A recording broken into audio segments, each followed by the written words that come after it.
Video call lamaffaadha. Har'ammoo kan internship kooti PowerPoint yookiin presentation isaa akkamitti akka qophaa'u baay'ee beeka. Jechuun haga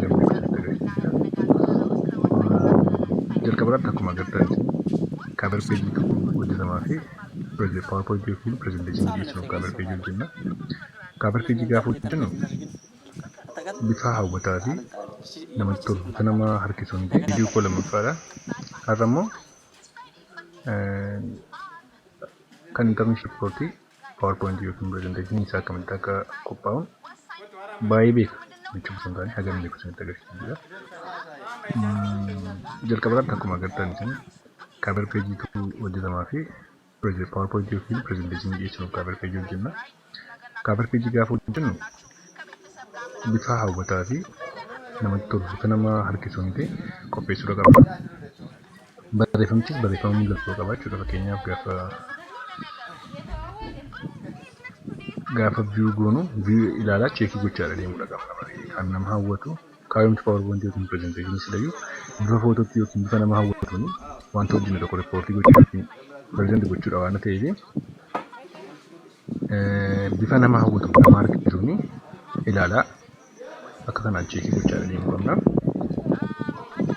Taanee kontentii yookiin qabiyyee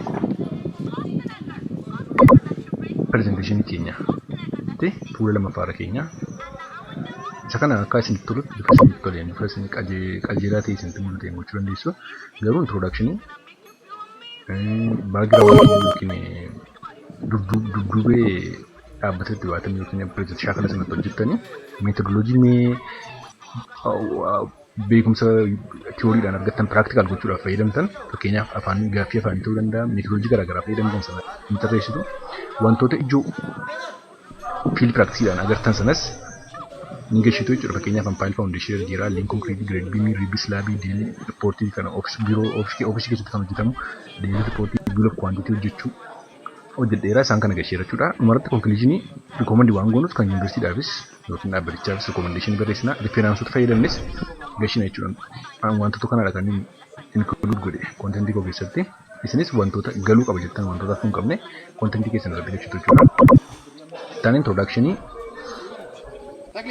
durationii internship sana asaba isuun gaafatu. Maaliif wantoonni isaan barbaadan nurraa wantoonni isaan barbaadanii maal akka gar maal akka hubanneedhaan wanti horiidhaan baran practical maal goone akka deebinee wanti sana barbaadan waan gabaabsanii bifa gabaabaadhaan akka gabaabsanii hin qabna jechuudha. Background of the company kana foormii guutuudhaaf barreessina yookiin inaafii barreessina malee wantoota isaan baay'ee nurraa barbaadan miti. Isa kana dhaabbannee haasa'uu hin gaafatu.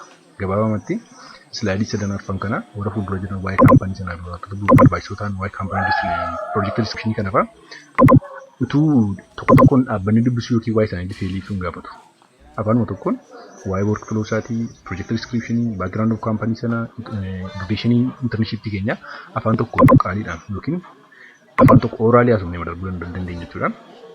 Methodoloojii fayyadamne hin dubbanna. Fakkeenyaaf afaan gaafachaa kan ture supervisor koo afaan gaafachaa ture site mentorii afaan kan gaafachaa ture formaanota hojii guyyaa irratti keessatti site sana keessa hojii guyyaa warra hojjetan illee san gaafachaa ture akkasitti nan gashee jechuudha. Assignmentiin akka inni akka gashee site engineer yookiin office engineer ta'uu san hojjechaa ture akkasitti nan include gochuu yaale wantoota yeroo shaakalaa keessa shaakala keessan akkam yeroo shaakala keessan akkamitti akka dabarsitan hojii saayitii hojii hojjechuudhaaf maal akka hojjechaa dabarsitanii itti aansitanii gashuu dandeessu. Akkanatti gashee saayitii irratti wanta hojjedhu akkanatti barbaachisa. Ofiisii irratti wanta hojjedhu saayitii irratti balkii excavation ergeera wanta agartan diteelii ibsinuutu waan ta'eef piistii fi trench excavation maal akka ta'e akka tasaatee yeroo deeman saayitii balka excavation kana nagarre hojii substructure nagarre garuu afaaniin wanta site advisor yookiin site advisor yookiin namni saayitii sana irratti qajeelchaa qoteen raafadame natti agarsiisee yookiin natti dubbateedha kan asirratti galchee wanta diteelii agartan waan gashuuf isin mijatu gashuu qabdu baakfiliin akka maal akka ta'e agarsiisuudhaaf. Gara caalu wanti isin yaadachiisuu barbaadu footoodhaan deeggaraa deemuun wanta baay'ee murteessaadha. diyaametirii sibiilaa waan akkamii akka fayyadaman, konkiriit kaabilee akkamii akka fayyadaman, konkiriit taayipii akkamii akka fayyadaman, meetodota waan achirratti agartan, piraaktikaalii wanta agartan hunda fi diteelii waan hubattan hunda gashuu danda'uu qabdu. Asirratti wanti isinii itti himuu barbaadu, amma fakkeenyaaf liin konkiriitii jedhee difinishinii liin konkiriitiin barreessite. Maaliif isa kana barbaadne isaanirraa? Saayitii irratti maal akka agar liin konkiriitii taayipii liin konkiriitiidhaaf taayipii akkamii akka fayyadaman, miks reeshoo akkamii akka fayyadaman, akkamitti miksii akka godhan ija keenyaan waan agarre. Maaliif wanti hundumti sababa hundaa sadii qabu jechuudha. Waan qabuuf jechuudha. Fakkeenyaaf konkiriitii miksiin gaafa hojjetamu amma konkiriitii taayipii C15 yookiin C15tti maanuwaalii miksii gochuu dandeenya. Isaa ol garuu cimina barbaadnu argachuudhaaf C25 C30 C20 kana harkaan miksiin kun makaanikaalii miksii gochuu dandeenya. Makaanikaalii miksii goona malee maanuwaalii miksii kan goonu. Kana kan hirmaachisuu danda'uu qabna. Gireed biimii akkamitti akka hojjetan footoodhaan deeggaraa. Riib islaabii akkamii akka gosa akkamii akka fayyadaman, gosa islaabii akkamii akka jiru beektu, islaabii gosa akkamii akka fayyadaman, islaabiidhaaf konkiriitii taayipii diyaametirii sibiilaa maal akka fayyadaman jechuudha qabna.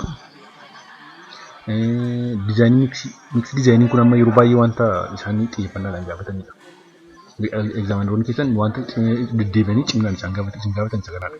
Wanta hundumti beekuu qaba jedhanii yaadan jechuudha. C20, C5, C25, C30 kan hin arganii. Taanee biiroo keessatti wantoota nuti. Deelii riippoortii gochuu akka ofiisii injiinaraatti yookiin akka gargaara ofiisii injiinaraatti wanta nuti jedhee jechuudha. Biiloo kwantitii akka maal akka nuti jedhe saaminti naaf laatamee gal egzaliilaa iskiriinshotii godhee wantoota gashedha kuni. Pirosiijirotaan biiloo kwantitii fayyadamuudhaaf biiloo kwantitii hojjechuudhaaf fayyadame teekniik kwantitii abstiraaktii yookiin woorkiin gaappii biilingii gochuudhaaf pirosiijirotaan fayyadamee qabatamaatti gashe jechuudha.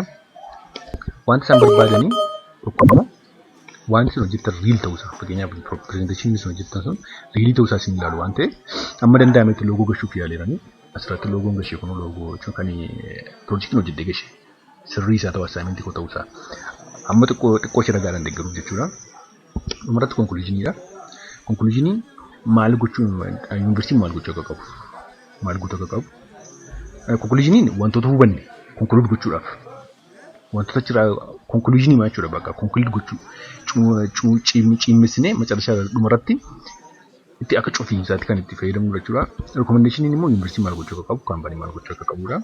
Riferansiin beekumsa dookumentii kan hojjechuudhaaf fayyadamnee ni gashina reinforced concrete design yeroo kortuu buukii fayyadameera. Yeroo kortuu exhibition kan fayyadame.